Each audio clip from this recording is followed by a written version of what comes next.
కొత్త మున్సిపాలిటీలను జీహెచ్ఎంసీలో కలపడాన్ని వ్యతిరేకిస్తూ బల్దియా commissioner RV కర్ణన్ను కలిసి వినతిపత్రం అందించారు బీజేపీ సీనియర్ నాయకులు మర్రి శశిధర్ రెడ్డి, కొప్పుల నరసింహారెడ్డి, కమలం నేతలు.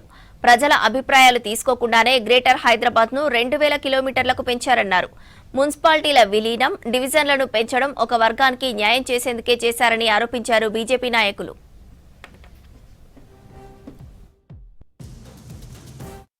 బాలాపూర్ల మీర్పేడు జిల్లాలు కూడా ప్రశాంతి.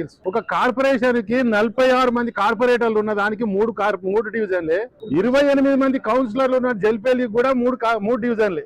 ఓటర్స్ ఎక్కువ ఉన్నారు ఇక్కడ. ఈడ ఓటర్స్ ఏమో లక్ష పైన 1,30,000 ఉన్నారు. ఆడ 38,000 40,000 ఉన్నటువంటి ఓటర్లకు 3 డివిజన్లు. వెంటనే కార్పొరేషన్ మీటింగ్ పెట్టాలి, కార్పొరేటర్ అభిప్రాయం కూడా తీసుకోవాలి, కార్పొరేటర్ నుంచి వచ్చిన వినతి పత్రాలు కూడా తీసుకోవాలి. ఎక్కడ కూడా మీరు చూడండి, చంద్రాయనగుట్టలో 3 డివిజన్లు పెంచారు, మలక్పేటలో 3 డివిజన్లు పెంచారు, కార్వాన్లో 4 డివిజన్లు పెంచారు.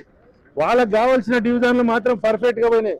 ముషిరాబాద్ లో ఎక్కడైతే ఎంఐఎం ప్రాంతం ఉంటుందో దానికి ఒక డివిజన్ చేసేసారు.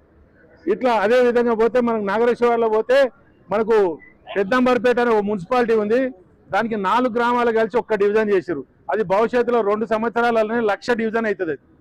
దానికి 2 కోట్లే ఇస్తారు. ఈ చంద్రాయనగుట్టలో ఉన్నటువంటి చిన్నదానికి కూడా 2 కోట్లే ఇస్తారు. ఇట్లా గతంలో కూడా అదే విధంగా జరిగినాయి.